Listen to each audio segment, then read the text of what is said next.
Dr. D. Yvonne Young is an expert on human behavior and building fulfilling relationships. He is a master credentialed expert on personality type, highly sought after keynote speaker and media personality. Dr. D is an ICF credentialed master certified coach. He is a certified personal professional diversity coach, a national board certified health and wellness coach, as well as a credentialed master MBTI practitioner. I'm glad I do not have to say those very often, sir. That is evidence of a lot of very hard work. Welcome to the show, Dr. D.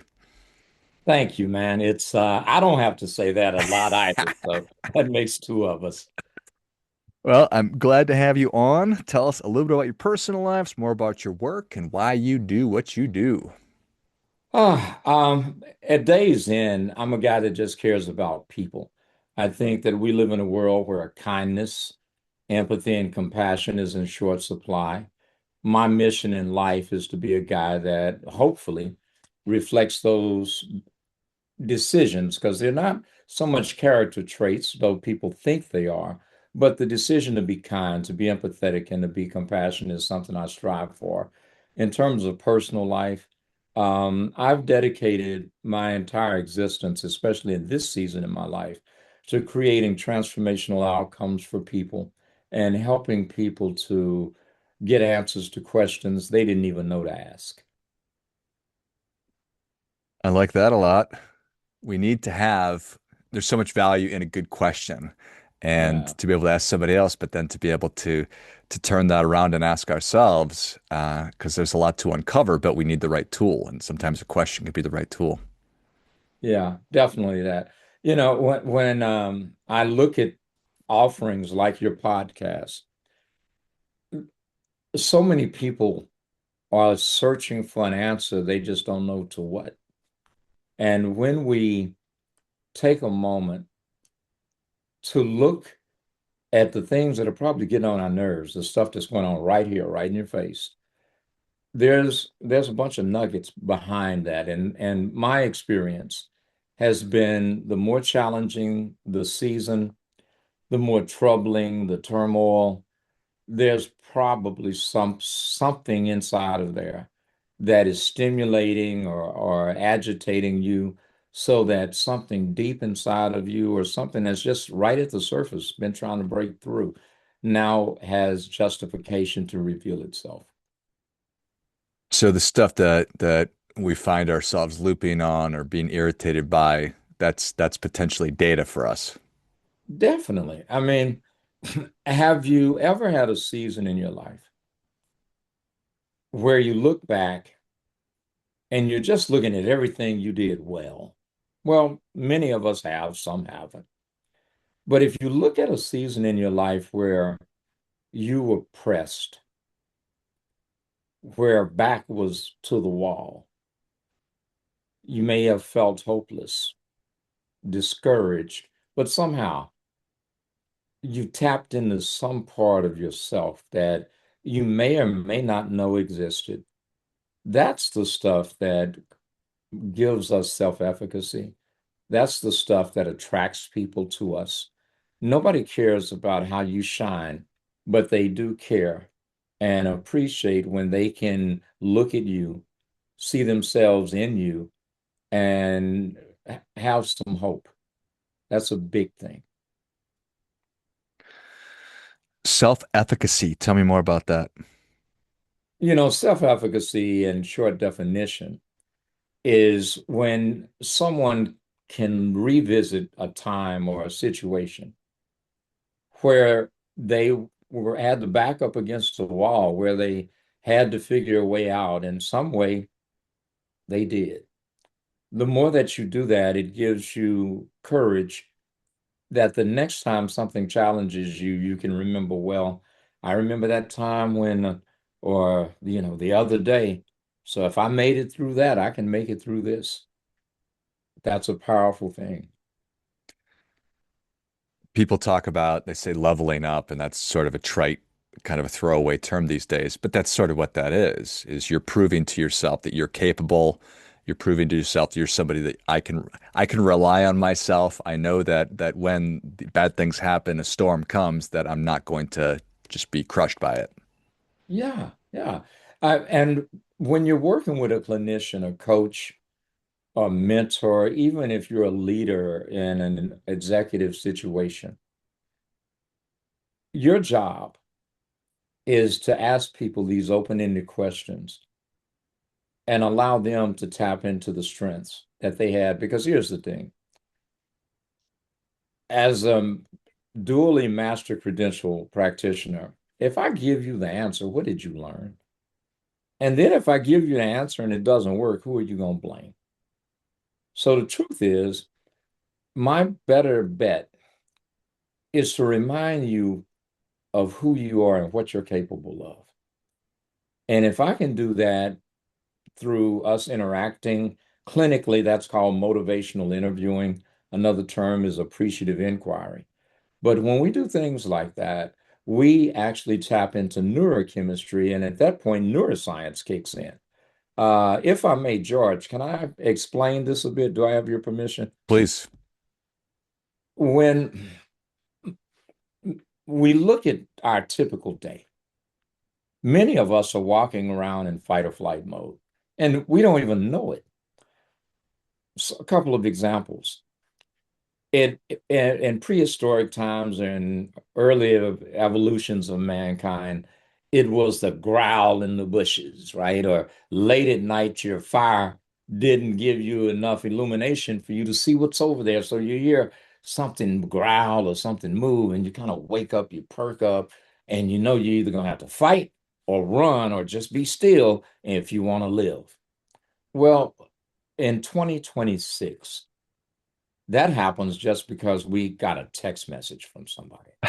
That happens, seriously, it happens one dopamine hit at a time when you're going through a social media scroll because that algorithm, it's got you. It's got you. And if you notice the pattern, the algorithm gives you a balance of titillation to the point you read X number of posts that piss you off. And then you look at another post that has the little puppy and the guy that's doing something stupid, so you laugh. And so what it is, it's almost like a dysfunctional relationship that you're being groomed for because you're either really happy or you're really pissed. And then we do that to ourselves. We are very much vulnerable and triggered by certain things, but we try to find happiness sometimes the wrong way through a joint or a bottle or sex or what have you. So the thing that we would be wise to do now is to look at what's going on with me. What do I need? Why am I acting the way that I'm acting? Because when I teach this to young physicians and even experienced licensed clinicians, one thing I tell them over and over is you cannot talk to the psychology until you get the physiology under control. So within ourselves, it's a good idea to think about, okay, am I stressed? Why is my heartbeat rapid? Or why do I not feel like getting out of bed or doing anything? Well, that's a sign that you have been limbic hijacked and your amygdala is running the show. And for us to be productive, for us to grow, we have to stop operating from the middle of the brain, which is the survival center, and start using this stuff in the prefrontal cortex so that we can live by intention. I think we all want to do that. Do most Mhm. people want that? We just have no idea what it is we're doing. We don't recognize what you just took us through, that we're all operating in fight or flight, and it's been, whether it's been intentional or not, it's happening to us. But would most people prefer to not be led around? Yeah, this is something, George, that you're hitting on because some people don't even know they have a choice. Hmm. Many people get stuck in survival mode and they're like the proverbial hamster on the wheel. It's just the faster I run, the more the wheel spins. Okay, I'm tired. I'll just walk. The wheel is still spinning. You never got off the wheel. I don't think people, if they were aware that they're not operating at their best, if people are made aware that, are you hearing how you're talking to yourself? Oh, that was so blank and stupid. Man, why in the hell did I do that? Well, would you allow someone else to talk to you that way? Probably not. If you heard someone talk to someone you love, like your mom or your dad or somebody you're trying to protect, like your kid, would you let the teacher talk to your child like that? So why are you talking to you like that? When I wrote Leading from the Heart, one of the biggest factors that caused me to write that book, I had gotten diagnosed with this cancer diagnosis. And, in my youth, like a lot of people in the 80s and 90s, I smoked pot and drank and partied and all that, but I hadn't done that stuff literally, man, in over 20 some years. Why in the hell did I end up with a retromolar oral cancer? And then by the time it manifests, it took off like, some Olympian running the 440. It went from stage two to stage four and rapid. I'm like, wait. So one day I was doing one of these Facebook Live things, and maybe about every month I had between 300,000 and 600,000 people tuning into this stuff. Next thing you know, George, I'm out in this kind of off biking area, hiking, and I would always be in these nature settings when I do these prayers and these commentaries. And right after I got off, I started tearing up. Now I'm not a guy, I guess I'm old school. I'm a man's man. That's what my daddy would say. But I started tearing up and I heard this little voice. Some people may call it God, some people the Holy Spirit, an angel, whatever you want to call it. But I know damn well I heard this voice tell me it's okay to be scared. And I was like, not scared. And well, let me tell the truth. Who wouldn't be scared if one, you're faced with stage four cancer? Two, I've never had a surgery, let alone one that was going to involve seven surgical teams in 12 hours, 7 to 12 hours, which it ended up being over 12 hours. Well, that taught me about empathy, self-empathy. It taught me about compassion, self-compassion. And when I realized that that's not a benevolent trait, that's not a pious behavior. Those things are strategic and they're actionable, meaning they're skills. The issue with many of us is that we have that done to us on a daily basis. And the closest source is look at the algorithms. You go look at some shoes, next thing you know, every time you turn your doggone phone on, shoes, right? Or if you're watching TV, politicians do a great job of, pardon my language, exploiting us, but I really want to use the word pimping us, and by telling us, you don't like this person and you shouldn't because look what they're taking from you, or look at this. This is a threat. You need me to solve the problem.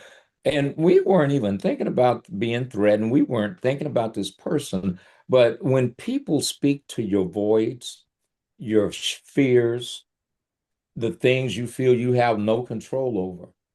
That's weaponized empathy.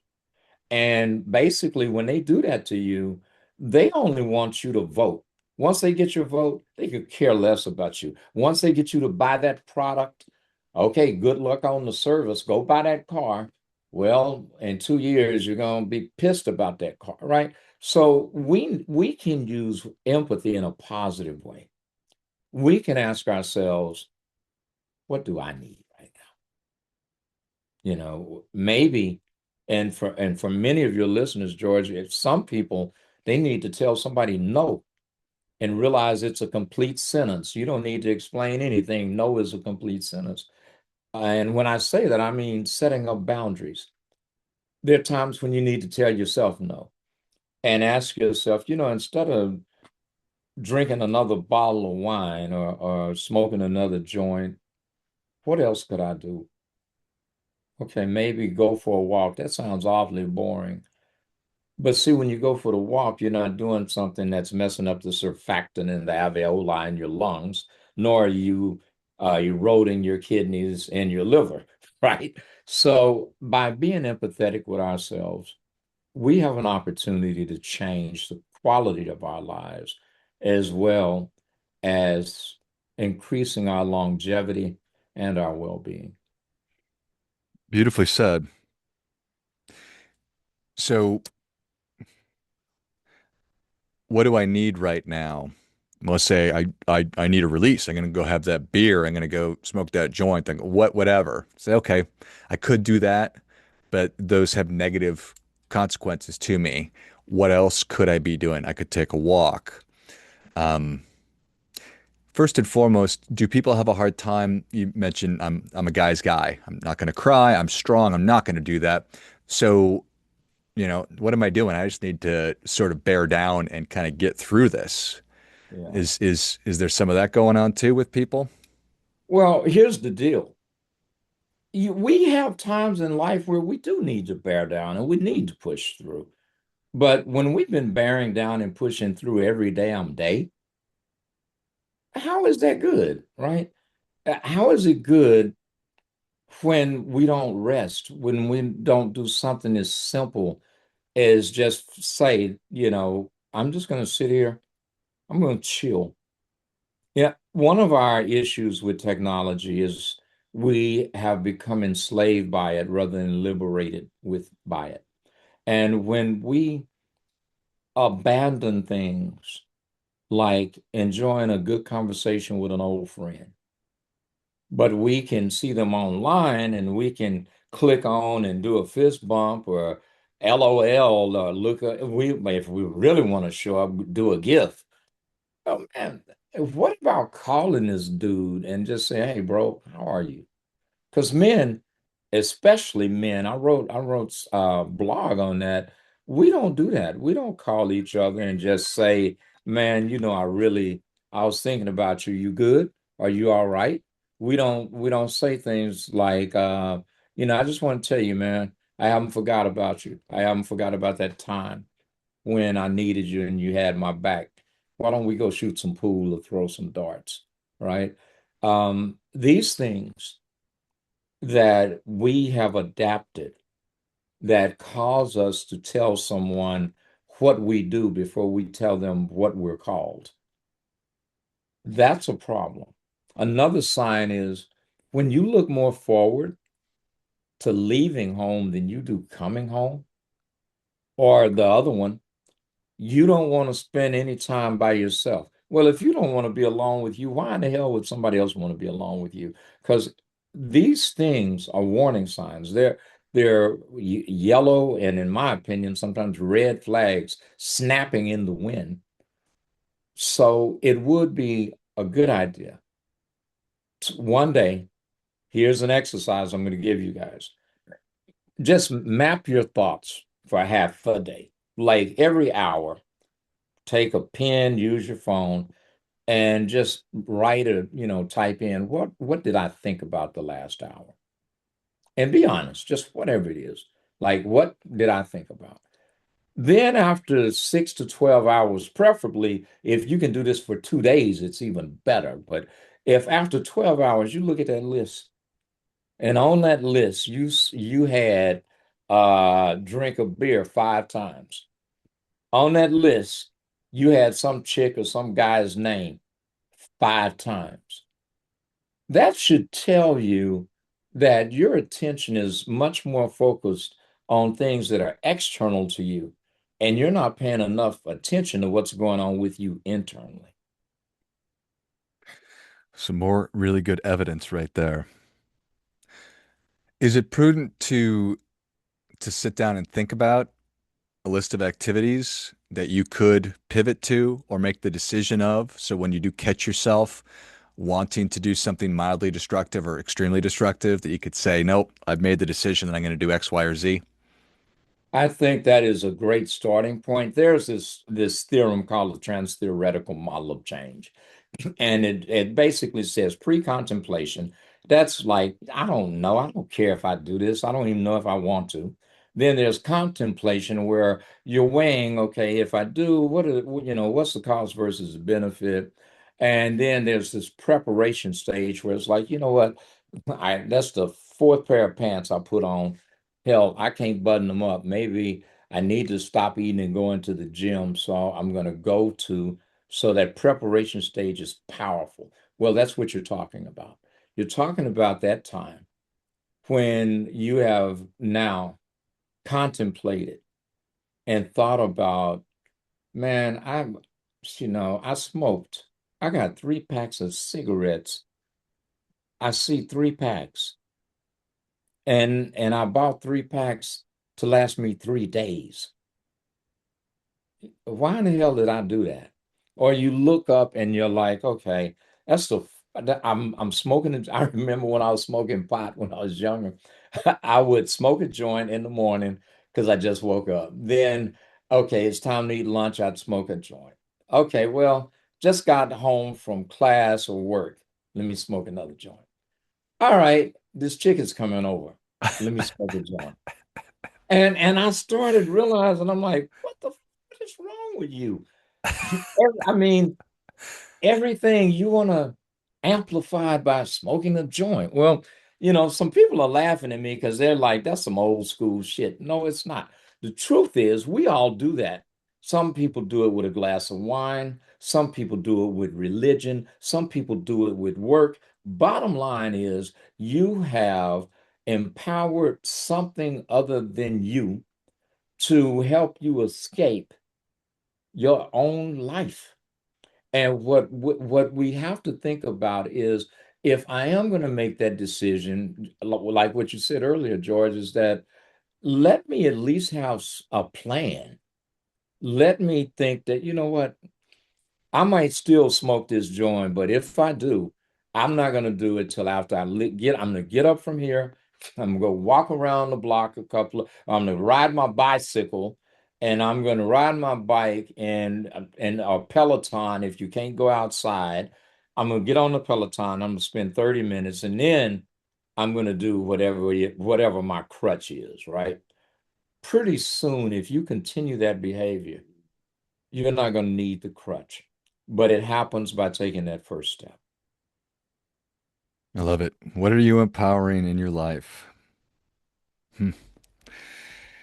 Dr. D, thank you so much for coming on. Thank you so much for walking us through these and for giving us a lot to think about. Where can people learn more about you? How can people engage with you?